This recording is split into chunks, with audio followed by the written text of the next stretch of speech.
Hello दोस्तों, मैं आपका होस्ट एंड दोस्त आशीष गौतम स्वागत करता हूं अपने यूट्यूब चैनल में। आज हम बात करेंगे पॉलिटिकल साइंस का सिलेबस 2020 और 21 के स्टूडेंटों के लिए 12th क्लास का सीबीएसई का सिलेबस हिंदी में। तो चलिए स्टार्ट करते हैं। मित्रों, मैं आपको बता दूं 2020 और 21 में आकर आपका पूरा सिलेबस जो है बदल गया है मुकाबले पिछले सालों के। जी हाँ, आपका पूरी तरह से सिलेबस 2020 और 21 के जो स्टूडेंट हैं उनके लिए पूरा बदल गया है। सीबीएसई के ऑफिशियल वेबसाइट पर ये सिलेबस पूरा इंग्लिश में अपलोड हुआ है। हम आपके लिए इस वीडियो को हिंदी में कन्वर्ट करके लाए हैं। तो चलिए स्टार्ट करते हैं। देखिए, सबसे पहले मैं आपको बता दूं पॉलिटिकल साइंस जो आपका कोड है क्लास 12 2020 और 21, या हम यूं कहें जितने भी साल आएंगे लाइफ में, वो पॉलिटिकल साइंस का जो कोड रहेगा सब्जेक्ट कोड वो है आपका 028। जी हाँ, आप अपना कोड जरूर याद रखना। कोड है आपका 028। क्लास 12 2020-21 पॉलिटिकल साइंस नए सिलेबस को हम डिस्कस करने जा रहे हैं। आपको कोड अब याद रहेगा 028। पहले हम बात करेंगे अपनी कंटेम्प्रेरी वर्ल्ड पॉलिटिक्स, यानी कि तुम्हें पता होगा हमारी क्लास 12 पॉलिटिकल साइंस में दो बुक लगी हुई हैं। पहली किताब का नाम है समकालीन विश्व राजनीति और दूसरी किताब का नाम है वो है आपका स्वतंत्र भारत में राजनीति। ठीक है, स्वतंत्र भारत में राजनीति ये आपका किताब दूसरी मानी जाती है, यानी कि पार्ट बी है, जिसे इंग्लिश में politics in India since independence के नाम से भी जानते हैं, यानी कि स्वतंत्र भारत में राजनीति। और आपकी फर्स्ट बुक का नाम है जो है कंटेम्प्रेरी वर्ल्ड पॉलिटिक्स, जिसे हम हिंदी में समकालीन विश्व राजनीति कहते हैं। और ये क्लास 12 पॉलिटिकल साइंस में पार्ट ए के नाम से भी मशहूर है ये किताब। तो चलिए स्टार्ट करते हैं। पहले हम नज़र मार लेते हैं कि कौन सा चैप्टर कितने नंबर का आएगा, चैप्टरों के नाम क्या क्या हैं इनके बारे में। तो चलिए स्टार्ट करते हैं। देखिए, आपकी पहली किताब में जो है फर्स्ट बुक में 8 चैप्टर लगाए हैं अब की बार। पिछली बार ये 9 चैप्टर थे, एक चैप्टर पूरी तरह से हटा दिया गया है। यही बहुत खुशखबरी की बात है आपके लिए। देखिए, हम पहले यूनिट की बात करें तो आपके लिए पहली यूनिट है आपकी शीत युद्ध का दौर और गुटनिरपेक्ष आंदोलन। जी हाँ, आपकी देखिए फर्स्ट बुक है कंटेम्प्रेरी वर्ल्ड पॉलिटिक्स, यानी कि समकालीन विश्व राजनीति, जिसका फर्स्ट चैप्टर है शीत युद्ध का दौर और गुटनिरपेक्ष आंदोलन। ठीक है, दूसरा चैप्टर है दो ध्रुवीयता का अंत। इन दोनों चैप्टरों को मिलाकर आपका एग्जाम में जो पूछा जाएगा इन दोनों चैप्टरों से 12 नंबर का आने वाला है। जी हाँ, इन दोनों चैप्टरों से 12 नंबर का आने वाला है। नंबर 1 चैप्टर का नाम है शीत युद्ध का दौर और गुटनिरपेक्ष आंदोलन। दूसरा चैप्टर है दो ध्रुवीयता का अंत। तो ये दो चैप्टर जो हैं इन दोनों चैप्टरों से 12 नंबर का आएगा। हम तीसरे और चौथे चैप्टर की बात करें तो तीसरा चैप्टर है जिसका नाम है सत्ता के नए केंद्र। जी हाँ, शक्ति के नए केंद्र कह लो या पावर कह सकते हैं। इस चैप्टर में हम सत्ता के स्थान पे सत्ता के नए केंद्र। और चौथा चैप्टर है आपका दक्षिण एशिया और समकालीन विश्व। दक्षिण एशिया और समकालीन विश्व और सत्ता के नए केंद्र, ये दोनों चैप्टर आपके 12 नंबर के आएंगे, यानी कि तीसरा और चौथा चैप्टर आपका 12 नंबर का आएगा। अगर अगले चैप्टर की बात करें तो जिसका नाम है 5वां चैप्टर है संयुक्त राष्ट्र और उसके संगठन। पहले ये चैप्टर अंतर्राष्ट्रीय संगठन के नाम से मशहूर था 2020 और 21 के स्टूडेंटों के लिए, यानी कि सिलेबस जब चेंज हुआ है इस बार तो इस चैप्टर का नाम बदलकर संयुक्त राष्ट्र और उसके संगठन कर दिए हैं। आपका 5वां चैप्टर का नाम है संयुक्त राष्ट्र और उसके संगठन और छठा चैप्टर का नाम है समकालीन विश्व में सुरक्षा। जी हाँ, समकालीन विश्व में सुरक्षा और संयुक्त राष्ट्र और उसके संगठन, इन दोनों चैप्टरों से मिलाकर 2020 और 21 के स्टूडेंटों के लिए इन दोनों चैप्टरों से 8 नंबर का आने वाला है। जी हाँ, 8 नंबर का आने वाला है। अगले चैप्टर की बात करें तो उसका नाम है पर्यावरण और प्राकृतिक संसाधन, जो आपका 7वां चैप्टर है पर्यावरण और प्राकृतिक संसाधन। और 8वां चैप्टर है आपका ग्लोबलाइजेशन, यानी कि वैश्वीकरण।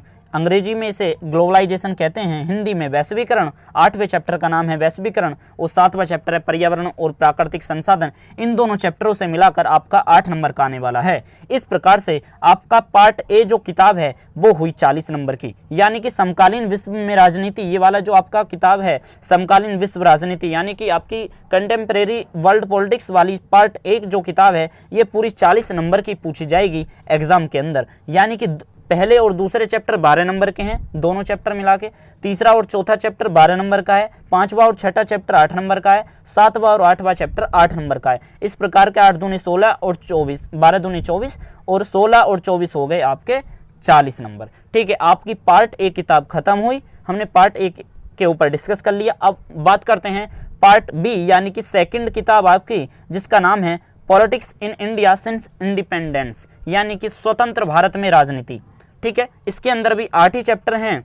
ठीक है, देखिए मैं आपको एक रोमांचक चीज़ बता दूं, पिछली बार 2019 और 20 के स्टूडेंटों के लिए इस सिलेबस में फर्स्ट बुक में 9 चैप्टर थे, जिसमें से एक चैप्टर हटा दिया है। उसका नाम था पिछली बार समकालीन विश्व में अमेरिकी वर्चस्व। जी हाँ, समकालीन विश्व में अमेरिकी वर्चस्व, ये चैप्टर अब की बार हटा दिया है और एक चैप्टर हट के आपके इस बार चैप्टर हो गए हैं 8।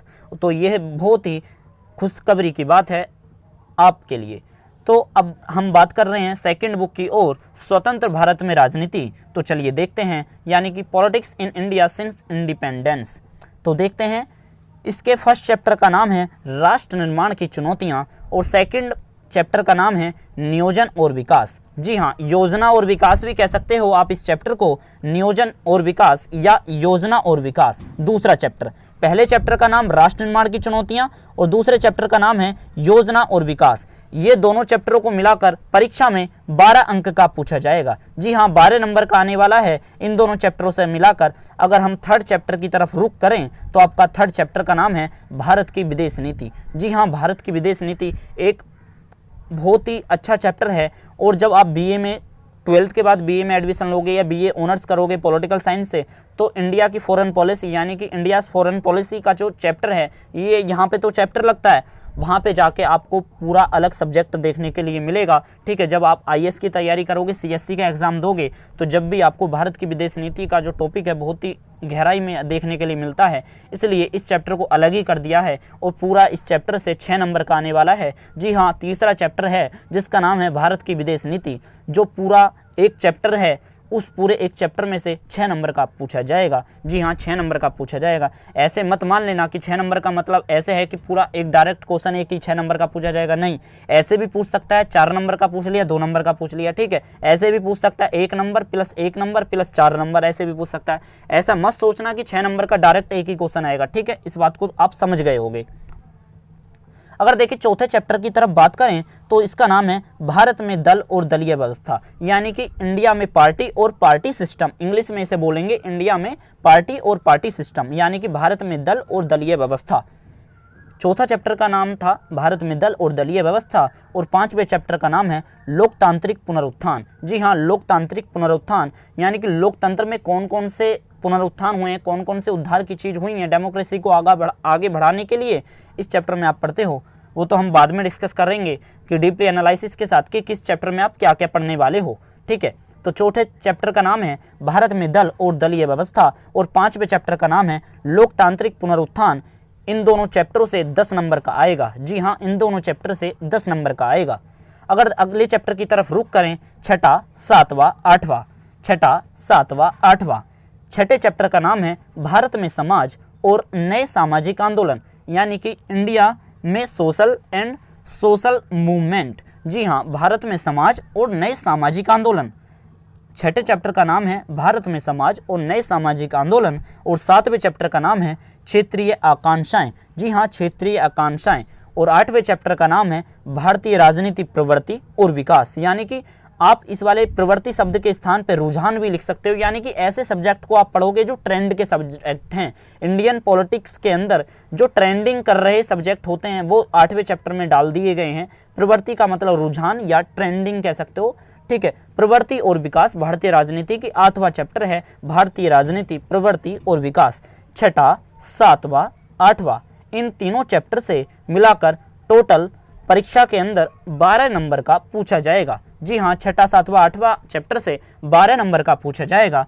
और इस प्रकार से ये भी किताब हुई आपकी 40 नंबर की, यानी कि अगर मैं आपको बताऊं 12 + 6 + 10 + 12, इस प्रकार से हुए टोटल 40, यानी कि आपकी पार्ट ए जो किताब थी वो भी 40 नंबर की थी और पार्ट बी जो किताब है स्वतंत्र भारत में राजनीति, ये भी आपकी किताब 40 नंबर की है।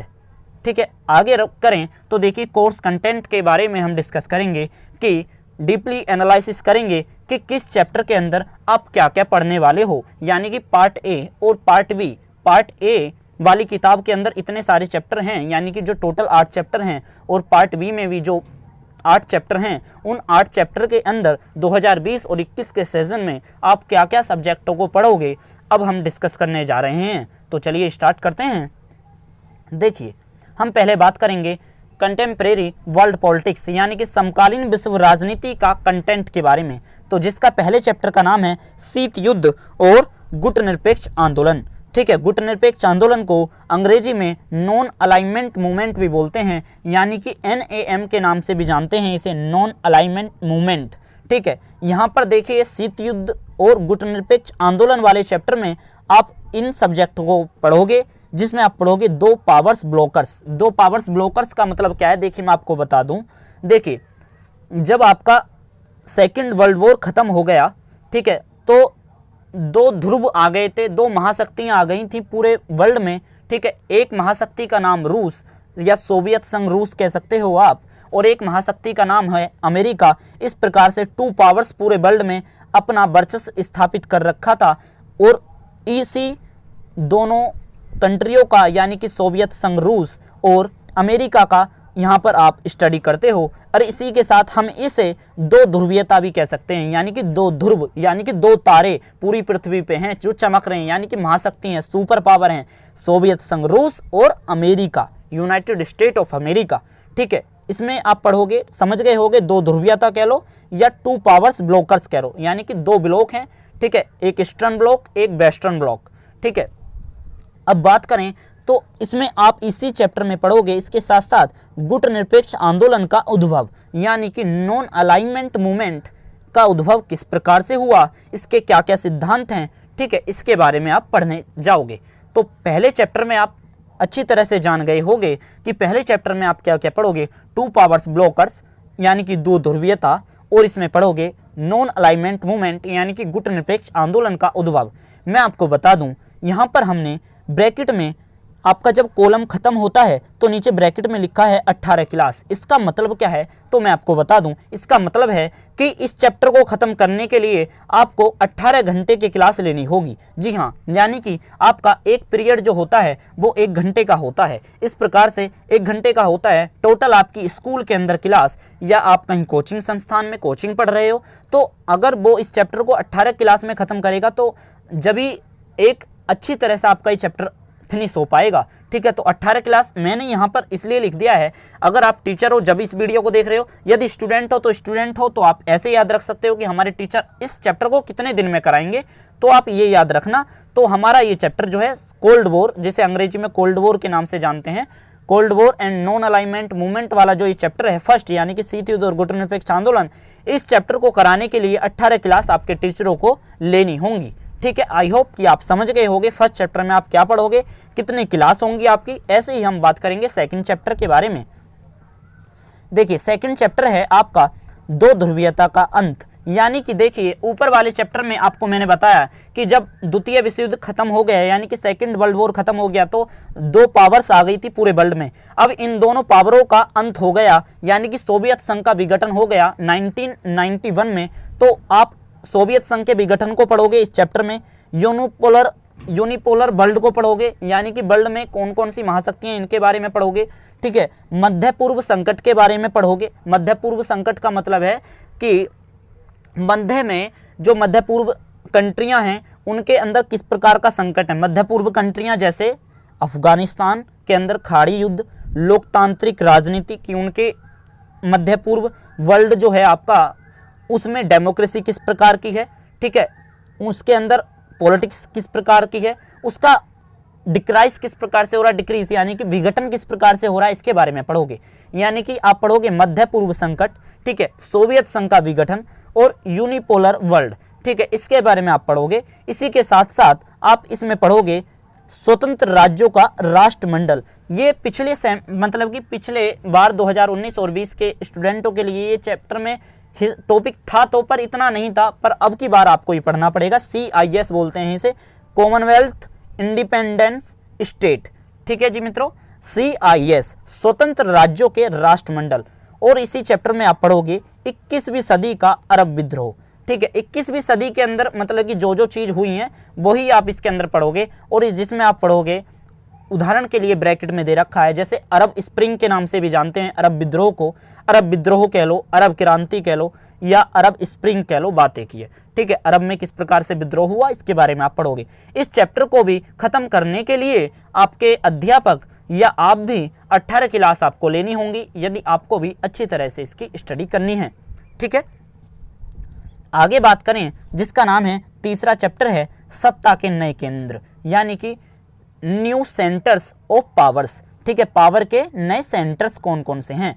तो इस चैप्टर में आप पढ़ोगे ऑर्गेनाइजेशन के बारे में, यूरोपियन यूनियन यानी कि यूरोपीय संघ, आसियान, सार्क, ब्रिक्स। ठीक है, इसके अंदर आप आसियान को पढ़ोगे, यूरोपीय संघ को पढ़ोगे, ठीक है, सार्क को पढ़ोगे।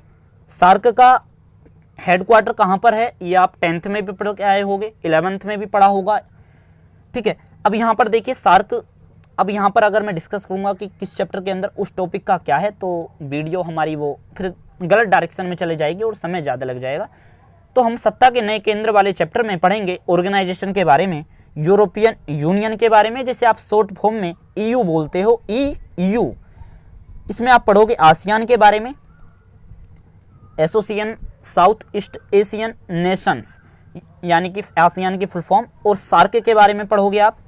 ठीक है, यहाँ पर आप ब्रिक्स के बारे में पढ़ोगे और राष्ट्र पढ़ोगे, यानी कि देश का, कंट्रियों का अध्ययन करोगे आप। यहाँ पर रूस, चीन, इजराइल और भारत, यानी कि रूस के साथ भारत के संबंध कैसे हैं, चीन के साथ भारत के संबंध कैसे हैं, इजराइल के साथ भारत के संबंध कैसे हैं, चीन कैसे उभर रहा है देश वर्ल्ड में अपना, रूस कैसे दबदबा बना रहा है पूरे वर्ल्ड में, चीन कैसे उभर रहा है पूरे वर्ल्ड में, और भारत के साथ उसके क्या कनेक्शन है, इसको आप इस चैप्टर में पढ़ोगे। और जिसका आपका समय लगेगा इस चैप्टर को खत्म होने के लिए 16 क्लास। जी हाँ, इस चैप्टर के लिए आपकी 16 क्लास लगेंगी स्कूल के अंदर। ठीक है, अगले चैप्टर की तरफ रुख करें जिसका नाम है दक्षिण एशिया और समकालीन विश्व। दक्षिण एशिया और समकालीन विश्व, इस चैप्टर में आप पढ़ोगे दक्षिण एशिया में शांति और लोकतांत्रिकरण के लिए संघर्ष, यानी कि जो साउथ एशिया है, साउथ एशिया के देश कौन कौन से हैं, भारत और भारत के पड़ोसी देश को हम साउथ एशिया के देश कहते हैं। भारत के जो बॉर्डर से लगे हुए जितने भी देश हैं आप उन्हें साउथ एशियन कंट्रियां कह सकते हो। ठीक है भाई, तुम्हें पता ही है भारत का पड़ोसी देश है एक, जैसे पाकिस्तान, ठीक है, एक है अफगानिस्तान। ठीक है, तो इन श्रीलंका में आपको पता है जातीय संघर्ष होता रहता है। तो इसी प्रकार से इनमें शांति क्यों नहीं हो रही है, ठीक है, होएगी तो किन किन कारणों से हो सकती है, इन सारी चीजों को ही आप दक्षिण एशिया और समकालीन विश्व वाले चैप्टर में पढ़ोगे, जो आपका चौथा चैप्टर है। दक्षिण एशिया में शांति किस प्रकार से कायम हो सकती है, लोकतंत्र यानी कि डेमोक्रेसी किस प्रकार से कायम हो सकती है, डेमोक्रेसी को लेकर कौन कौन से स्ट्रगल हुए हैं इन कंट्रियों में। ठीक है, जैसे नेपाल के अंदर आपको पता ही होगा इतने सारे कॉन्स्टिट्यूशन बदल गए, पर डेमोक्रेसी आज भी इतनी नहीं देखने के लिए मिलती है।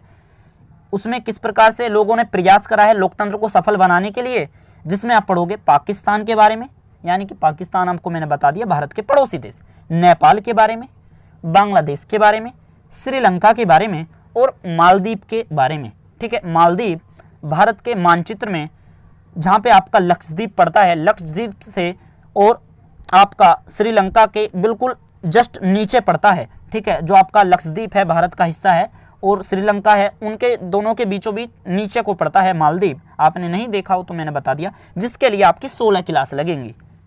पांचवें चैप्टर की बात करें जिसका नाम है संयुक्त राष्ट्र और उसके संगठन। इसमें आप पढ़ोगे संगठन के सिद्धांत, यानी कि संयुक्त राष्ट्र और उसके संगठन। देखिए, इसमें आप पढ़ोगे यूनाइटेड नेशन ऑर्गेनाइजेशन, यानी कि यूएनओ कहते हो आप इसे, यूएन कहते हो। ठीक है, यूएनओ के एक तो यूएनओ है ही है खुद में, और उसके एजेंसियां भी हैं। ठीक है, जैसे ILO, WHO, यूनेस्को, यूनिसेफ, इनके बारे में आप पढ़ोगे। ठीक है, यानी कि संगठन के मुख्य सिद्धांत क्या है, संयुक्त राष्ट्र संघ के सिद्धांत क्या है, पेपर में क्वेश्चन बहुत अच्छा आता है, संयुक्त राष्ट्र संघ के सिद्धांत बताइए।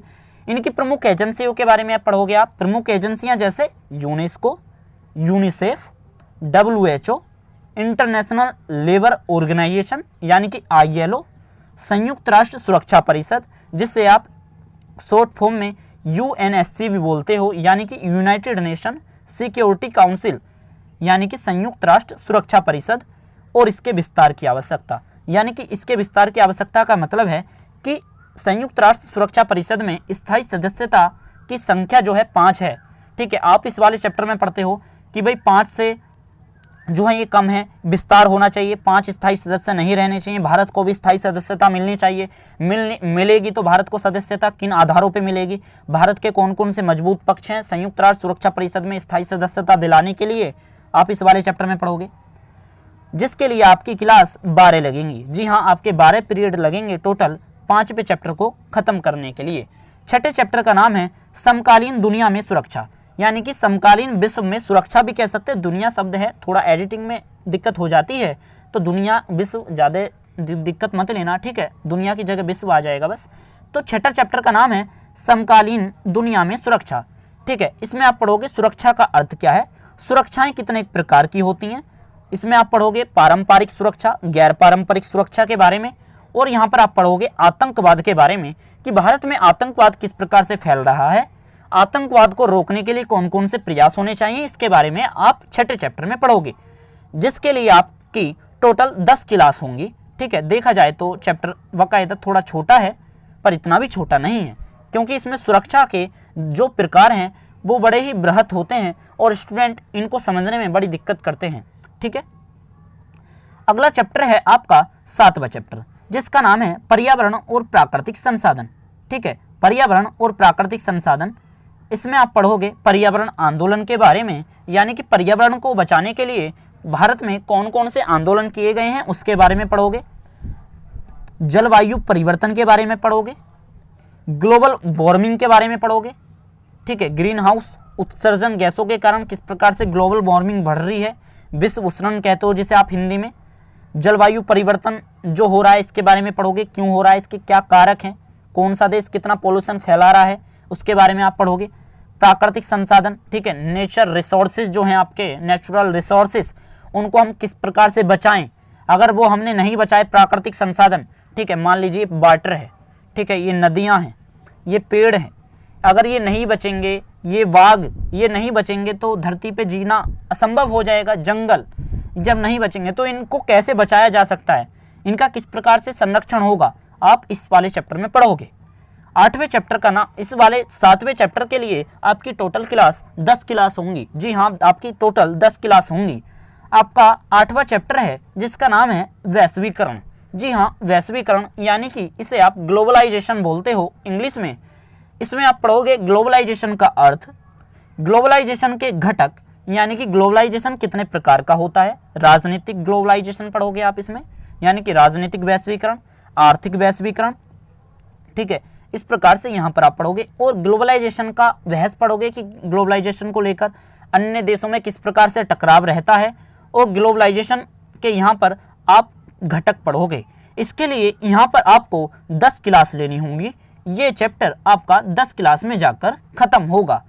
अगले चैप्टर की तरफ रुख करें तो यहाँ पर आपकी नेक्स्ट किताब स्टार्ट होती है, जिस किताब का नाम है स्वतंत्र भारत में राजनीति। अब तक हमने बात करी 8 चैप्टरों में, यानी कि आप समकालीन विश्व में सुरक्षा वाली जो आपकी पार्ट ए किताब है उसके कंटेंट के बारे में कि किस चैप्टर में आप क्या क्या पढ़ोगे। ऐसे ही हम अब जानेंगे। 8 चैप्टर आपके खत्म हो चुके हैं। 8 के बाद आपका चैप्टर आता है 9वां, यानी कि आपके, देखिए हम ऐसे कह सकते हैं, जब आप अपना सपोर्ट मटेरियल देखोगे जब भी आपको मिलेगा तो वहाँ पे चैप्टर ऐसे नहीं लगे हुए हैं, वहाँ पर ऐसे लगे हुए चैप्टर हैं कि भाई 8वां चैप्टर के बाद 9वां चैप्टर बना दिया राष्ट्र निर्माण की चुनौतियाँ, यानी कि किताब की गाइड अलग, किताबें अलग अलग कर दी पर चैप्टर का क्रम एक एक कर दिया। पर यहाँ पर एनसीईआरटी की जो किताब होती है वहाँ पर चैप्टर ऐसे ही छपता है। फर्स्ट किताब में पहला चैप्टर है तो पहला ही छपेगा, ऐसा नहीं छपेगा दूसरी किताब में कि 9वां चैप्टर छप जाए, ऐसा नहीं होता है, ठीक है, वो सपोर्ट मटेरियल में होता है। तो यहाँ पर स्वतंत्र भारत में राजनीति, यानी कि आपकी जो पार्ट बी किताब है जिसका नाम है politics in India since independence, यानी कि स्वतंत्र भारत में राजनीति, जो आपकी पार्ट बी किताब है, इसका कंटेंट क्या है हमने इस वाले हिस्से में अब जानेंगे। हम ऊपर ही बात कर चुके हैं कि इस वाली किताब में कितने चैप्टर हैं, कितने नंबर के आएंगे। इस यहाँ पर अब हम जानेंगे कि इन चैप्टरों में आखिरकार हम क्या क्या पढ़ेंगे। तो चलिए देखते हैं। राष्ट्र निर्माण की चुनौतियाँ, जो आपका पहला चैप्टर है स्वतंत्र भारत में राजनीति की किताब का, इसमें आप पढ़ोगे राष्ट्र और राष्ट्र निर्माण, यानी कि राष्ट्र क्या है, राष्ट्र निर्माण किस प्रकार से हुआ, यानी कि भारत का निर्माण किस प्रकार से हुआ, जब हुआ तो इसमें किस प्रकार से की समस्याएं आ रही थी। जब भारत को एक करा गया तुम्हें पता होगा भारत 565 देशी रजवाड़ों में विभक्त था। ठीक है, 1947 से पहले यानी कि आज़ादी से पहले भारत जो है बहुत रियासतों में विभक्त था। और जब आते आते जब भारत का संविधान बन जाता है 1955 तक आते हुए सारे देश को एक कर दिया जाता है। ठीक है, सारे रियासतों का समझौता टोटल कर दिया जाता है। तो आप इसमें ही पढ़ोगे कि राष्ट्र का निर्माण हमने कैसे कैसे करा, रियासतों को कैसे कैसे जोड़ा, रियासतों को जोड़ने में क्या क्या विवाद खड़े हुए, क्या क्या संघर्ष हुए, इसके बारे में आप फर्स्ट चैप्टर में पढ़ोगे। सरदार वल्लभ भाई पटेल का क्या योगदान था राष्ट्र निर्माण की चुनौतियों में। ठीक है, राष्ट्र निर्माण के समक्ष जब चुनौतियां आ रही थी तो सरदार वल्लभ भाई पटेल ने क्या सहयोग करा। राज्यों का एकीकरण किस प्रकार से किया गया, यानी कि राज्यों का मतलब यहाँ पे रियासतों से है कि जो छोटी छोटी रियासतें थी उनका एकीकरण होना, उनको इंटीग्रेटेड किस प्रकार से किया गया, उनको किस प्रकार से एक साथ जोड़ा गया। विभाजन की विरासत की विभाजन जो हमें मिला था विरासत में, यानी कि भारत और पाकिस्तान का विभाजन, भारत बांग्लादेश का विभाजन, आप इस वाले चैप्टर में पढ़ोगे। ठीक है, राज्यों का एकीकरण, विभाजन की विरासत। जब विभाजन होगा तो शरणार्थी समस्या आएगी, पक्की बात है। मतलब कि जब भाई विभाजन होगा देश का तो शरणार्थी तो कहीं ना कहीं आते ही हैं, तो शरणार्थियों के बारे में पढ़ोगे, पुनर्वास के बारे में यहाँ पर आप पढ़ोगे। कश्मीर मुद्दा, कश्मीर इशू के बारे में यहाँ पर आप डीपली स्टडी करोगे। राष्ट्र के लिए नेहरू का दृष्टिकोण किस प्रकार से था, यानी कि पंडित जवाहरलाल नेहरू की आइडियोलॉजी को पढ़ोगे आप फर्स्ट चैप्टर में। उन्होंने राष्ट्र निर्माण में किस प्रकार से सहयोग करा। भाषा और राज्यों के भाषाई संगठन पर राजनीतिक संघर्ष, यानी कि जब राष्ट्र का निर्माण हो रहा था तो उस दौरान भाषा को लेकर और भाषाई संगठन को लेकर पॉलिटिकल संघर्ष, पॉलिटिकल स्ट्रगल क्या था, आप इस चैप्टर में पढ़ोगे, जिसके लिए आपकी टोटल 20 क्लासें होंगी। ठीक है, सेकंड किताब की बात करें जिसका नाम है योजना और विकास, सेकंड चैप्टर की बात करें जिसका नाम है योजना और विकास, यानी कि नियोजन और विकास। इसमें आप पढ़ोगे भारत में आर्थिक विकास, यानी कि इंडिया में इकोनॉमिक डेवलपमेंट, योजना आयोग के बारे में। ठीक है, योजना आयोग आपको पता ही होगा, पंडित जवाहरलाल नेहरू के समय पे योजना आयोग का गठन करा गया था 1950 में, और इसका नाम बदलकर सन 2015-14 के दौरान इसका नाम बदलकर नीति कर दिया। नीति की फुल फॉर्म क्या है वो आप मुझे देखना चाहता हूं कि आप पढ़ने में कितने इंटरेस्टेड हो। तो नीति की फुल फॉर्म क्या है, योजना आयोग का नाम बदलकर नीति आयोग कर दिया है। तो NITI की फुल फॉर्म क्या है, हमारे इस वीडियो के नीचे कमेंट बॉक्स में अवश्य बताना। मैं ये देखना चाहता हूँ कि कौन स्टूडेंट पढ़ने को लेकर कितना इंटरेस्टेड है 12th की पॉलिटिकल को। ठीक है, मैंने आपको बता दी योजना आयोग का नाम कन्वर्ट करके नीति आयोग हो गया है। ठीक है, इसमें आप पढ़ोगे पंचवर्षीय योजनाओं का उल्लेख कि फर्स्ट पंचवर्षीय योजना, द्वितीय, तृतीय, 12 पंचवर्षीयों की योजनाओं के बारे में तो नहीं पढ़ते हो, पहली, दूसरी, तीसरी, चौथी तक ही आप पढ़ते हो यहाँ पर। राष्ट्रीय विकास परिषद यानी कि नेशनल डेवलपमेंट काउंसिल, NDC के बारे में आप पढ़ोगे, नेशनल डेवलपमेंट काउंसिल यानी कि राष्ट्रीय विकास परिषद के बारे में पढ़ोगे। और नीति आयोग की प्रकृति को बदलना, यानी कि हमने योजना आयोग का नाम जो नीति आयोग कर दिया, तो नीति आयोग की प्रकृति को बदलना क्यों जरूरी रहा, तो इसके बारे में आप पढ़ोगे। नीति आयोग ने अपनी प्रकृति को किस प्रकार से बदला है, योजना आयोग में जो काम नहीं हो पाते थे नीति आयोग में अब किस प्रकार से वो बेखूबी से होते हैं, आपको यहाँ पर पढ़ना होगा नियोजन और विकास वाले चैप्टर में। इसके लिए आपकी टोटल क्लास 16 लगेंगी। जी हाँ, 16 क्लास लगेंगी। आपका तीसरा चैप्टर है जिसका नाम है भारत में विदेश नीति। जी हाँ, इंडियन फॉरेन पॉलिसी। ठीक है, भारत की विदेश नीति, भारत की विदेश नीति यानी कि इंडियाज फॉरेन पॉलिसी। इसमें आप पढ़ोगे भारत की विदेश नीति के सिद्धांत क्या हैं, यानी कि भारतीय विदेश नीति के क्या क्या सिद्धांत हैं, अन्य राष्ट्रों के साथ भारत के किस प्रकार के रिलेशनशिप हैं, किस प्रकार के संबंध हैं। इसमें आप पढ़ोगे भारत और अमेरिका का संबंध, भारत और रूस का संबंध, भारत और चीन का संबंध और भारत और इजराइल का संबंध। मैं आपको बता दूं, इंडिया और इजराइल रिलेशनशिप जो टॉपिक है ये पिछली बार नहीं था। इजराइल वाला जो ये हिस्सा है ये 2020-21 वाले स्टूडेंटों के लिए नए सिरे से जोड़ा गया है। पिछली बार ये इजराइल वाला मुद्दा नहीं था। तो भारत और इजराइल के रिलेशनशिप भी आप पढ़ोगे। मैं आपको मित्रों बता दूं, आप इंडियाज फॉरेन पॉलिसी के अंदर इंटरनेशनल रिलेशनशिप को भी पढ़ते हो, यानी कि अंतर्राष्ट्रीय संबंध को पढ़ते हो। अगर आप 12th में अच्छे नंबर लाते हो और आप BA ऑनर्स लोगे तो इंटरनेशनल रिलेशनशिप का अलग ही पेपर होता है, इंडियन फॉरेन पॉलिसी का अलग ही पेपर होता है, ठीक है। तो इसलिए इन पर अच्छी पकड़ बना के रखना अगर आपको 12th में अच्छे मार्क्स लेकर आगे अच्छे कॉलेज में एडमिशन लेना है तो। इसमें आप मैंने बता दिया भारत के इन देशों के साथ किस प्रकार के संबंध है, इसको पढ़ोगे, और भारत के अपने पड़ोसी देशों के साथ किस प्रकार से संबंध है, पाकिस्तान के साथ, बांग्लादेश के साथ, नेपाल के साथ, श्रीलंका के साथ, म्यांमार के साथ, और भारत का एटॉमिक प्रोग्राम किस प्रकार का है, यानी कि भारत का परमाणु कार्यक्रम किस प्रकार का है, भारत का परमाणु कार्यक्रम के क्या क्या सिद्धांत हैं, परमाणु कार्यक्रम कब कब हुआ, ठीक है, पहला कब हुआ, दूसरी बार कब हुआ, इसके बारे में आप पढ़ोगे इंडियन फॉरेन पॉलिसी वाले चैप्टर में। इसके लिए टोटल आपकी 8 क्लासें होंगी। जी हाँ, इसके अंदर टॉपिक इतने सारे हैं, पर ऐसे मत सोचना 8 ही क्लास होनी है। कहने का मतलब ये, इसमें आप इतने सारे टॉपिक तो जरूर पढ़ते हो, पर इतना डीप नहीं पढ़ोगे, मतलब कि जैसे हम यूँ कहें कि बीए वाले स्टूडेंट पढ़ते हैं, पर इसमें आप थोड़ा थोड़ा पढ़ोगे इन सारे टॉपिकों के बारे में, और 8 क्लास आपकी लगेंगी भारत की विदेश नीति वाले चैप्टर में। अगले चैप्टर की बात करें, भारत में दल और दलीय व्यवस्था, इस वाले यहाँ पर आप चैप्टर में पढ़ोगे कांग्रेस प्रणाली, यानी कि देखिए मैं आपको बता दूं, एक आपका चैप्टर था एक दल के प्रभुत्व का दौर, ठीक है, एक दल के प्रभुत्व का दौर जो चैप्टर था पिछली बार था, और अब की बार उस चैप्टर का नाम हटा दिया है, और यहाँ पर उस चैप्टर के स्थान पर ये वाला नाम कर दिया है चैप्टर का, भारत में दल और दलीय व्यवस्था, यानी कि भारत में पार्टी और पार्टी सिस्टम किस प्रकार का है, आप इस वाले चैप्टर में पढ़ोगे। इसमें आप पढ़ोगे कांग्रेस प्रणाली के बारे में, कि कांग्रेस ने पहली बार जब मतलब कि इलेक्शन हुए उसके बाद से प्रथम 3 आम चुनावों में किस प्रकार से अपनी बढ़त बनाई। द्विपक्षीय प्रणाली के बारे में आप पढ़ोगे, ठीक है, मतलब कि यहाँ पर आप गठबंधन के बारे में भी आप थोड़ी सी प्रणाली को देखोगे। बहुदलीय प्रणाली, गठबंधन किसे कैसे कहते हैं, जब मिलजुल कर राजनीतिक पार्टियां सरकार बनाती हैं वो गठबंधन की सरकार कहलाती है। तो गठबंधन के अंदर किसकी, प्रधानमंत्री की कैसे भूमिका होती है, थोड़ा सा इसके बारे में भी आप इंट्रोडक्शन पढ़ते हो। तो बहुदलीय गठबंधन प्रणाली, द्विपक्षीय प्रणाली, द्विपक्षीय का मतलब है जब भाई सेंट्रल और स्टेट में जो पार्टी सिस्टम है वो किस प्रकार से है, यानी कि 2 पक्ष हो गया, एक स्टेट गवर्नमेंट एक सेंट्रल गवर्नमेंट, इसके अंदर आप यहाँ पर पढ़ोगे। इसके लिए आपकी टोटल 14 क्लासें लगेंगी। आपका 5वां चैप्टर है लोकतांत्रिक पुनरुत्थान। लोकतांत्रिक पुनरुत्थान, मैं आपको बता दूं ये चैप्टर पिछली बार जो था ये लोकतांत्रिक व्यवस्था का संकट, इस नाम से चैप्टर था, लोकतांत्रिक व्यवस्था का संकट। अब इस चैप्टर का नाम 2020 और 21 में बदलकर इस सिलेबस में कर दिया है लोकतांत्रिक पुनरुत्थान, ठीक है।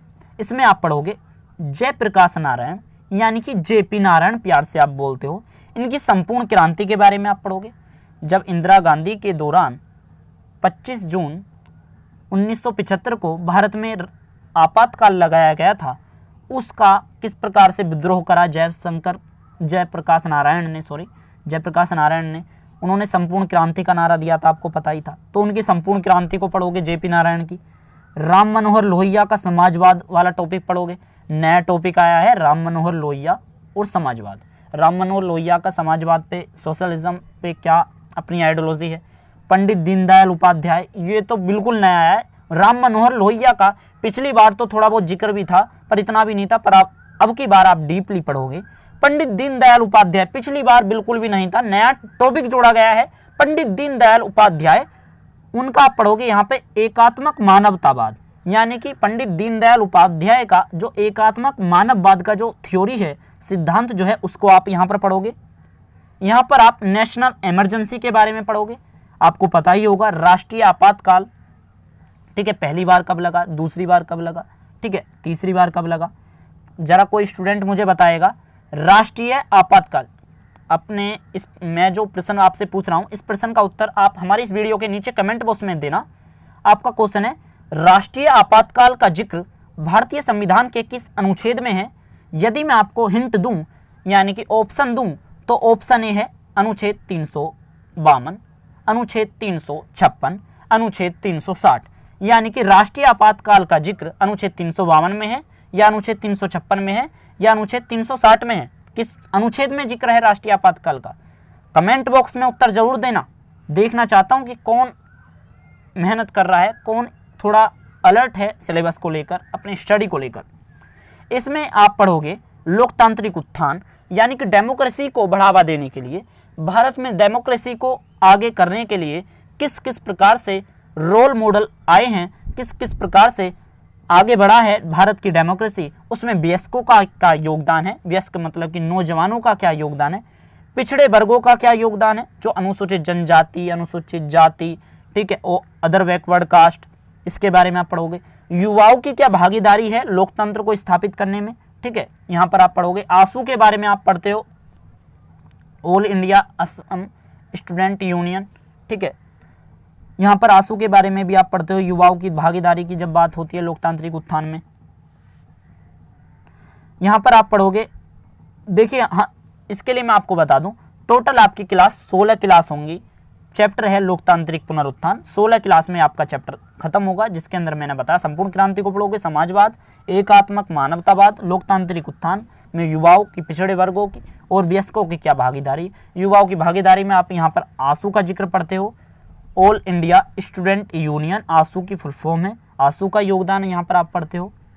छठे चैप्टर की तरफ रुख करें तो छठे चैप्टर का नाम है भारत में समाज और नए सामाजिक आंदोलन, यानी कि भारत में सोशल यानी कि सोसाइटी किस प्रकार की है और नए सोशल मूवमेंट किस प्रकार के हुए हैं इंडिया के अंदर, इस वाले चैप्टर में आप पढ़ोगे। इसमें आप पढ़ोगे सामाजिक बनाम नए सामाजिक आंदोलन। बनाम का मतलब यहाँ केस से है कि सामाजिक आंदोलन को लेकर कौन कौन से विवाद रहे जो सुप्रीम कोर्ट तक भी पहुंच गए, ऐसे केस के बारे में यहाँ पर आप पढ़ोगे, ठीक है, जैसे शाहबानो केस, ठीक है, अयोध्या विवाद, बहुत सारी चीज़ें हैं यहाँ पर, वो अगले चैप्टर में क्षेत्रीय आकांक्षाएं में भी आपको पढ़ाया जाएगा। देखिए सामाजिक आंदोलन मतलब कि भाई कौन कौन से आंदोलन करे गए, किसान आंदोलन। जब आप किसान आंदोलन पढ़ोगे तो आप राइट टू इंफॉर्मेशन 2005 का जो एक्ट है उसके बारे में भी आप पढ़ोगे, यानी कि सूचना का अधिकार जो है आपको। कोई स्टूडेंट मुझे इस वीडियो के नीचे कमेंट बॉक्स में बताए कि सूचना पाने का अधिकार भारतीय संविधान के किस अनुच्छेद में जोड़ा गया था, आपको पता ही होगा, ठीक है, मैं आपको बता दूं, राइट टू इंफॉर्मेशन जो है 2005 में आया था, आपको पता होगा, ठीक है, जिसे आरटीआई बोलते हैं, आरटीआई एक्ट 2005, ये किस अनुच्छेद के अंदर है इस दौरान, कोई स्टूडेंट मुझे नीचे वीडियो के कमेंट बॉक्स में जरूर बताए। तो यहाँ पर आप किसान आंदोलन के बारे में पढ़ोगे, आपको पता ही होगा आरटीआई की जो मांग उठी थी वो किसानों के द्वारा ही उठी थी पहली बार राजस्थान के अंदर, ठीक है। यहाँ पर आप कार्यकर्ताओं का आंदोलन पढ़ोगे, यानी कि एम्प्लॉय जो है, मजदूर वर्ग जो है, उन्होंने किस प्रकार के मूवमेंट चलाए हैं, आंदोलन चलाए हैं।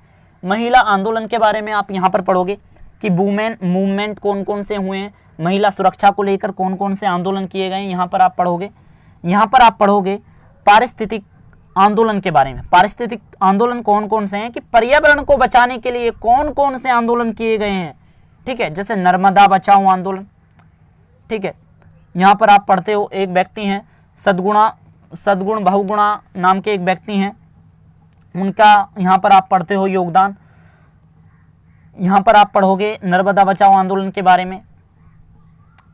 यहाँ पर आप पढ़ोगे आप चिपको आंदोलन के बारे में, पर्यावरण को बचाने के लिए कौन कौन से आंदोलन किए गए, आपको इस वाले चैप्टर में अच्छी तरह पढ़ने के लिए मिलेगा, जिसके लिए आपकी टोटल क्लास 10 क्लास होंगी। 10 क्लास में आप जानोगे भारत में समाज और सामाजिक आंदोलन किस किस प्रकार के हुए और कौन कौन किसने योगदान दिया आंदोलन के अंदर। आपका 7वां चैप्टर है, 7वें चैप्टर में आप पढ़ोगे क्षेत्रीय आकांक्षाएं। जी हाँ, क्षेत्रीय आकांक्षाएं बहुत ही अच्छा चैप्टर है, छोटे छोटे टॉपिक्स हैं इसमें आप पढ़ोगे क्षेत्रीय दलों का उदय, यानी कि क्षेत्रीय दलों का उदय क्यों होता है, ठीक है, जब वही सेंट्रल पे जो बैठे हैं या बड़े स्तर पे जो बैठे हैं, जब छोटे स्तर वालों की मांगे पूरी नहीं होती हैं तो वो भी अपना गुट बनाने की सोच लेते हैं, वो भी अपनी सोचते हैं कि हम भी सरकार से डिमांड करें, वो भी एक अपना अलग यूनियन बना लेते हैं। तो इसलिए ये उदय हो जाता है जब उनकी आकांक्षाएं पूरी नहीं होती हैं। तो इसमें आप पढ़ोगे क्षेत्रीय दलों का उदय किस प्रकार से हुआ है। पंजाब संकट के अंदर यहाँ पर आप पढ़ोगे, पंजाब संकट को लेकर यहाँ पर आप इंदिरा गांधी से लेकर अमृतसर के अंदर जो आपका गोल्डन टेम्पल है उसका भी रुख पढ़ोगे आप पंजाब संकट में। कश्मीर मुद्दा, कश्मीर इशू के बारे में आप पढ़ोगे। स्वायत्तता के लिए जितने भी आंदोलन हुए, आज़ादी प्राप्त करने के लिए, उन आंदोलन के लिए भी आप क्षेत्रीय आकांक्षाएं वाले चैप्टर में स्टडी करोगे, जिसके लिए आपकी टोटल क्लास 10 क्लास होंगी क्षेत्रीय आकांक्षाएं वाले चैप्टर में। अगर हम अगले चैप्टर की तरफ रुख करें जिसका नाम है भारतीय राजनीति, प्रवृत्ति और विकास, इस वाले चैप्टर में आप पढ़ोगे गठबंधन का युग, राष्ट्रीय मोर्चा, संयुक्त मोर्चा, संयुक्त प्रगतिशील गठबंधन। यानी कि गठबंधन भारतीय राजनीति, प्रवृत्ति और विकास, यानी कि भारतीय राजनीति में ट्रेंडिंग के टॉपिक कौन कौन से रहे। जब जब ये सिलेबस बदलेगा, जब जब नया सीजन लगेगा, तो इस वाले चैप्टर में जरूर हमेशा चेंज होने के देखने के लिए मिलता है। देखिए, गठबंधन का युग कैसे आया, राष्ट्रीय मोर्चा की सरकार के दौरान आया। संयुक्त मोर्चा का क्या योगदान रहा। संयुक्त प्रगतिशील गठबंधन यानी कि यूनाइटेड प्रोग्रेसिव अलायंस के बारे में आप पढ़ोगे। यूनाइटेड प्रोग्रेसिव अलायंस, ठीक है, ऐसे मान सकते हो। देखिए, एक होता है आपका यूपीए, एक होता है एनडीए। एनडीए की मुख्य पार्टी जो है वो कौन सी है, आपको पता ही होगा, भारतीय जनता पार्टी है। आप ऐसे भी कह सकते हो एनडीए बराबर बीजेपी और यूपीए बराबर कांग्रेस। ठीक है, जो पार्टी, बहुत सारी पार्टी मिलकर कांग्रेस का साथ देती हैं, उस गुट को हम यूपीए कहते हैं, और जो मिलकर बीजेपी को सपोर्ट करती हैं जो पार्टी, उस गुट को हम राष्ट्रीय जनतांत्रिक गठबंधन यानी कि नेशनल डेमोक्रेटिक अलायंस कहते हैं। यहाँ पर आप पढ़ोगे यूपीए की सरकार पहली और दूसरी बार कैसे कैसे आई, एनडीए की सरकार पहली, दूसरी, तीसरी, चौथी बार किस प्रकार से आई, उनके विकास और शासन के मुद्दे क्या थे, डेवलपमेंट और गवर्नेंस के कौन कौन से उनके इशू थे, कौन कौन से मुद्दे थे, इनके बारे में आप पढ़ोगे, जिसके लिए आपकी टोटल क्लास 16 क्लास होंगी। आई होप कि आप दोनों किताब में कौन कौन से चैप्टर में क्या क्या पढ़ोगे ये अच्छी तरह समझ में आ गया होगा। मित्रों, मैं आपको बता दूं, इस वीडियो को यदि आप पीडीएफ फॉर्म में देखना चाहते हो, एक साथ पढ़ना चाहते हो, ठीक है, तो मेरी वेबसाइट का लिंक, हमारे ये जो है आपका कंटेंट जो है मैं आपको डिस्प्ले पे जो दिखा रहा हूँ, ये हमारी वेबसाइट पे देखने के लिए मिल जाएगा। पर मैं आपको बता दूं मित्रों, सीबीएसई की ऑफिशियल वेबसाइट पे उन्होंने जो अपना सिलेबस अपलोड करा है सीबीएसई का 2021 और 2020 और 21 के स्टूडेंटों के लिए, पूरा वो इंग्लिश में है। बहुत मेहनत लगती है हिंदी में सिलेबस को कन्वर्ट करने में, ठीक है। इसलिए मैं आपसे यही चाहत रखूंगा, हमारी जैसे इस वीडियो को, अगर आप यहाँ तक आ चुके हो, जैसी वीडियो खत्म होगी, जब भी होगी ये, तो इस वीडियो को लाइक जरूर कर देना, क्योंकि मित्रों 1000 लाइक का टारगेट है। आपकी और लाइक से मेरे अंदर और वीडियो बनाने का मोटिवेशन आता है। अगर आप चाहते हो हिंदी माध्यम के स्टूडेंटों के लिए सीबीएसई में अच्छा रिजल्ट आप करना चाहते हो हिंदी स्टूडेंट के रूप में, तो हाँ, आपका ये वाला जो चैनल है ये आपके लिए ही बना है, ये समझ लेना। पॉलिटिकल से क्षेत्र में अगर आप अच्छे नंबर लाने चाहते हो और हिंदी के स्टूडेंट हो, तो ये चैनल आपके काम का है। इसलिए सब्सक्राइब जरूर कर लेना, क्योंकि मैंने आपको बता दिया है सीबीएसई वेबसाइट पे इंग्लिश में अपलोड हुआ है पूरा कंटेंट। यहाँ पर आपको मैंने हिंदी में प्रोवाइड करने का अवसर दिया है, तो इस अवसर को पीछे मत छोड़ना, छोड़ मत देना इस अवसर को। इसलिए हमारे चैनल को जैसे ही जाओगे सब्सक्राइब जरूर कर लेना। तो चलिए अब मैं बात करूं प्रोजेक्ट वर्क के बारे में। अब तक हमने डिस्कस करा पहली और दूसरी किताब के चैप्टर और उनके कंटेंट के बारे में। अब हम डिस्कस करेंगे प्रोजेक्ट वर्क के बारे में। अब तक आप यहाँ तक समझ गए होंगे। तो 40 नंबर की आपकी पहली किताब आनी है और 40 नंबर की आपकी दूसरी किताब आनी है। इसी प्रकार से आपका 40 + 40 कितना हुआ, 80। 80 नंबर का आपका बोर्ड एग्जाम आता है और 20 नंबर का आपका प्रोजेक्ट वर्क आता है। जी हाँ, प्रोजेक्ट वर्क आता है 20 मार्क्स का, ठीक है। तो 20 मार्क्स में आपका प्रोजेक्ट वर्क किस प्रकार से होगा, प्रोजेक्ट वर्क में क्या क्या होता है, इसके बारे में स्टूडेंट को बड़ी तकलीफ होती है। तो इस तकलीफ को प्रयोजना कार्य यानी कि प्रोजेक्ट वर्क का जो डिटेल है वो क्या क्या है, इसके लिए जरा देख लेते हैं। तो देखिए, प्रोजेक्ट वर्क के लिए मार्क्स के लिए 20 मार्क्स आपके लिए आवंटित किए जाएंगे, ठीक है। 20 मार्क्स आपके लिए लागू किए जाएंगे, पूरे 20 मार्क्स, ठीक है। 20 में से आपको नंबर मिलेंगे, ठीक है। ये तो आप पहले ही समझ गए, 80 नंबर का आपका पेपर हो गया, तो 20 नंबर का प्रोजेक्ट। 20 अंकों में से 10 अंक वीवा वॉइस के। वाइवा वॉइस क्या होता है, वाइवा वॉइस वो होता है मित्रों कि जो मतलब कि टीचर जो है आपकी एक्टिविटी को देखते हुए उस फील्ड जो भी आपका असाइनमेंट का यानी कि प्रोजेक्ट का जो भी आपका टॉपिक है, उसे आप किस तरह से समझा सकते हो क्लास के अंदर, किस प्रकार से प्रेजेंटेशन दे सकते हो, तुम्हारे समझ में कितना आया है, तो वो ही होता है वाइवा वॉइस के। आपसे प्रश्न पूछ सकता है वो टीचर उस तुम्हारे असाइनमेंट यानी कि प्रैक्टिकल के टॉपिक से रिलेटेड। अगर आपको पता होगा तो आपको 10 नंबर मिल जाएंगे, 10 नंबर आपके उसके मिलते हैं, वाइवा बोलते हैं इसे, वाइवा वॉइस। आप 11th में देख आए होगे, वो देख आए होगे, वरना एएसएल नहीं देख आए होगे तो आप अन्य प्रैक्टिकल देख आए होगे, आपको पता होगा। इसी प्रकार से आपको 10 प्रोजेक्ट के नंबर मिलेंगे और 10 आपके वाइवा वॉइस के नंबर मिलेंगे। इस प्रकार से 10 + 10 हुए 20, ठीक है। 20 नंबर का प्रोजेक्ट आपका 10 + 10 में डिवाइडेड है। मैं आपको बता दूं, क्लास 12th के लिए 20 अंक का प्रयोजना का कार्य मूल्यांकन आंतरिक और बाहरी परीक्षक द्वारा संयुक्त रूप से नहीं किया जाना चाहिए। यानी कि इसका मतलब क्या है कि जो 12वीं क्लास के स्टूडेंट हैं उनके लिए 20 अंक की जो प्रोजेक्ट वर्क का जो कार्य है उसका जो जांचने का काम है इंटरनल और एक्सटर्नल परीक्षकों द्वारा संयुक्त रूप से किया जाना चाहिए। इसका मतलब क्या है कि भाई जो तुम्हारा प्रोजेक्ट वर्क होगा उसको स्कूल के मतलब कि स्टूडेंट जो आपका मूल्यांकन है, काम का जो मूल्यांकन है उसे आंतरिक और बाहरी परीक्षकों द्वारा, यानी कि जो इंटरनल असेसमेंट के लिए जो टीचर कंडक्ट कराए जाते हैं सीबीएसई के द्वारा, जो टीचर दूसरे स्कूल से आपके स्कूल में आते हैं, उन बाहरी एग्जामिनरों के द्वारा ही संयुक्त रूप का मतलब है मिलकर, कि भाई आप टीचर के साथ मिलकर और आपके जो सब्जेक्ट टीचर हैं वो मिलकर वो जब नंबर देंगे, ऐसे नहीं होगा कि आपका जो सब्जेक्ट टीचर है वो ही आपको नंबर दे दे, नहीं, टीचर बाहर से आएगा, एक्सटर्नल टीचर आपको संयुक्त रूप से दोनों के नंबर बैठा के देगा। 20 नंबर आपके इस प्रकार से बैठ जाएंगे, 10 नंबर आपके भाई बाबू इसके कुछ चीज़ वो पूछ लेते हैं, कोई क्वेश्चन पूछ लेंगे आपके प्रैक्टिकल से संबंधित, और आपके फाइल जो आपने लिखा है उसके आपके 10 नंबर मिल जाएंगे। इस प्रकार से टोटल नंबर 20 हुए। आगे बात करें, इसमें आपको ऑप्शन है कि परियोजना यानी कि जो प्रोजेक्ट है प्रत्येक के 4-5 समूह या व्यक्ति या समूह हो सकते हैं, यानी कि आप या तो 4-5 स्टूडेंटों का ग्रुप बना सकते हो, उसमें कि एक टॉपिक एक ग्रुप पे रहेगा, ठीक है, 4-5 स्टूडेंटों का एक ग्रुप, और एक ग्रुप पे एक टॉपिक, भाई जैसे कश्मीर मुद्दा एक ग्रुप को दे दिया, दूसरे ग्रुप को हमने दे दिया कोल्ड वॉर यानी कि शीत युद्ध दे दिया, एक ग्रुप को दे दिया हमने सी ग्रुप को दे दिया मान लीजिए हमने यूनाइटेड नेशन। तो इस प्रकार से हम ऐसे 4-5 समूह बनाकर भी कर सकते हैं, ठीक है। पर्सनल बनना व्यक्ति भी कर सकते हैं, समूह भी हो सकते हैं, बहुत ग्रुप भी बना सकते हैं, 4-5 का भी बना सकते हैं, वो आपकी मर्जी है, ठीक है। ऐसा नहीं कि हावी होगा, मतलब कि टीचर की मर्जी है, अपने आपको तो फर्क नहीं पड़ता है स्टूडेंटों को, स्टूडेंट जैसा टीचर कहेंगे वो आपको वैसा करना पड़ेगा, टीचर के अनुकूल है वो कैसा करवाना चाहें। किसी विशेष वर्ग के पाठ्यक्रम में दिए गए किसी भी विषय पर परियोजना बनाई जा सकती है, यानी कि इसका मतलब क्या है कि परियोजना के लिए जो आपका प्रोजेक्ट वर्क होता है उसमें हम लिखें क्या, मतलब कि भाई उसमें हम किस पर प्रोजेक्ट बनाएंगे। तो मैं आपको बता दूं, जो भी आपका स्पेशल वर्ग है, स्पेशल का मतलब है जिसमें भी आपका इंटरेस्टेड है, मैं तो यूं कहूँ जिसमें आपकी अच्छी पकड़ है, आप उसको लेने की इच्छुक हुआ करो, या टीचर से आप सिफारिश करो कि सर मुझे ये नहीं तो ये मिल जाए। वैसे ऐसा नहीं होता तो कोई बात नहीं, आप टीचर ने जो आपको दिया है टॉपिक वही आप ले लेना।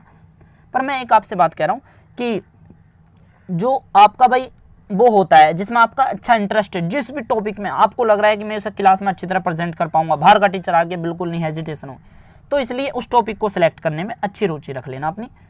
आगे बात करें तो परियोजना वर्क में देखिए, आपका जो प्रोजेक्ट वर्क होता है उसकी गतिविधियों की विचारोत्तेजक सूची इस प्रकार है, यानी कि इन चीज़ों पर आपको करवाई जा सकती हैं ये चीज़ें।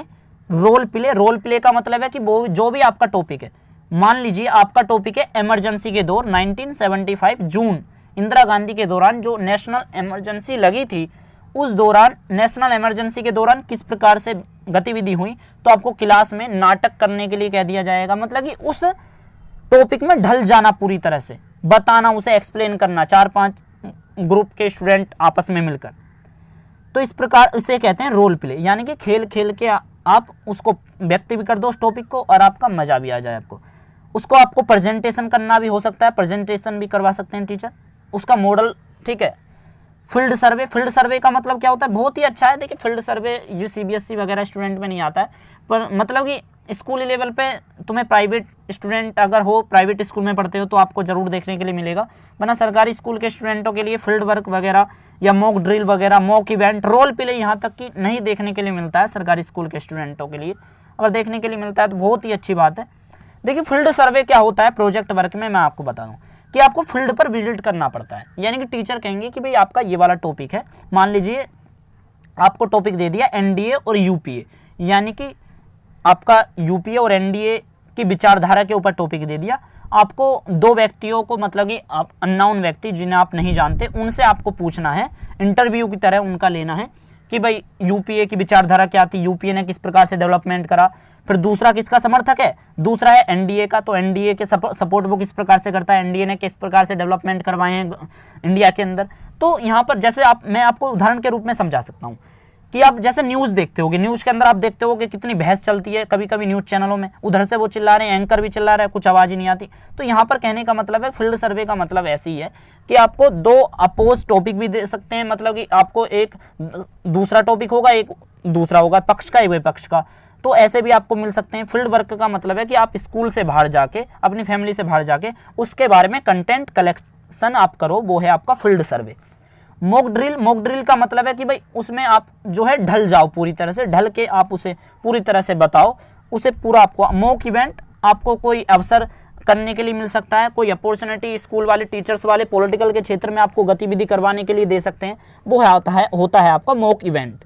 अगली बात करें तो शिक्षक को प्रोजेक्ट वर्क की तैयारी के लिए पर्याप्त समय देना चाहिए।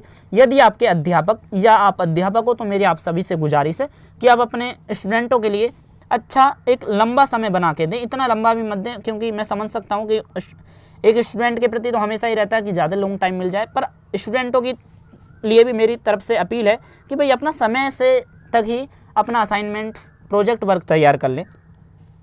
ठीक है, प्रोजेक्ट वर्क के लिए छात्र द्वारा उठाए गए विषय पर कक्षा में शिक्षक द्वारा चर्चा की जानी चाहिए। देखिए बेहद ज़रूरी है, पर देखिए ये सारी चीज़ होती भी हैं, बहुत सारे टीचर कराते भी हैं, पर बहुत सारे मित्रों आपको पता है नहीं कराते हैं। ठीक है, मतलब कि क्या है, देखिए जो भी आपका प्रोजेक्ट वर्क है, मान लीजिए आपको मिला प्रोजेक्ट वर्क राष्ट्रमार्ग की चुनौतियों के ऊपर। अब भाई हर 60 स्टूडेंट है, 60 स्टूडेंटों से पर्टिकुलर एक दिन में एक स्टूडेंट, भाई 5-5 मिनट में तो कुछ नहीं होने वाला। अगर एक स्टूडेंट को 1-1 घंटा वहाँ पे पूरा समय दिया जाए, और वो मतलब कि प्रोजेक्ट वर्क आपको पता ही होगा जब स्टार्ट होते हैं, जब मतलब कि सारा सिलेबस ख़त्म हो जाता है लगभग, तो पर्टिकुलर एक स्टूडेंट पर टीचर उस पर डिबेट करे, चर्चा करे। ठीक है भाई, उस पर जब वो करेगा जब ही तो अच्छा माहौल बन पाएगा।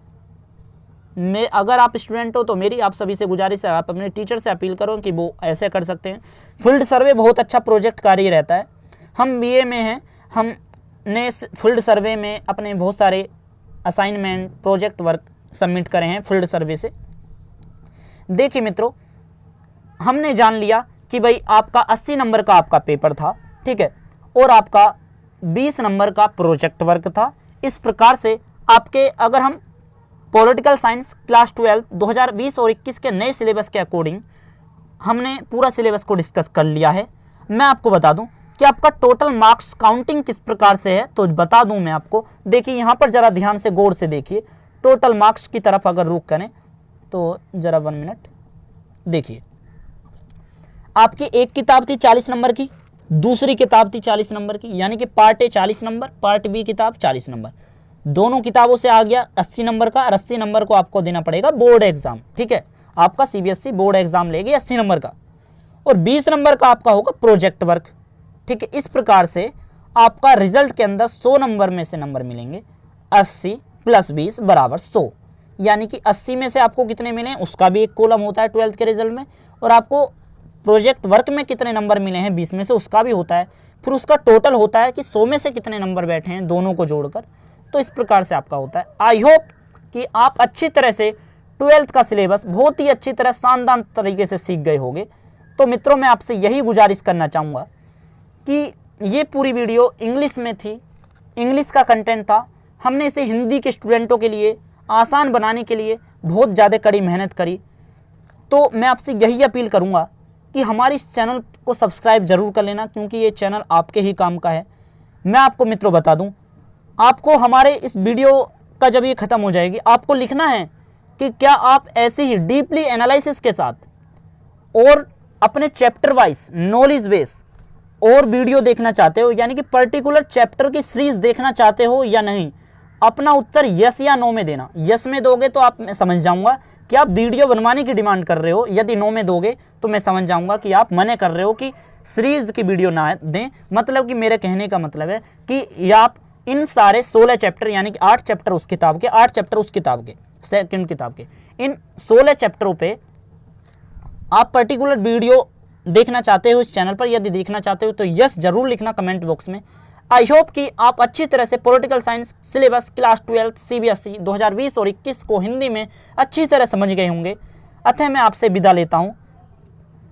मैं आपसे यही अंतिम बार रिक्वेस्ट करूँगा कि भाई हमारे इस चैनल को सब्सक्राइब ज़रूर कर लेना। इस वीडियो को ज़्यादा से ज़्यादा शेयर करें, क्योंकि मैं आपको बता दूं पूरे यूट्यूब के इतिहास में 2020 और 21 का सिलेबस इतने डीपली एनालिसिस के साथ शायद ही किसी ने बताया हो। तो मैं आपसे यही आशा करूंगा कि इस वीडियो को ज़्यादा से ज़्यादा शेयर करें। तो हमें दीजिए जब तक के लिए इजाज़त, हम मिलते हैं किसी नेक्स्ट वीडियो में। रखिए अपना ख्याल। तो जय हिंद, जय भारत।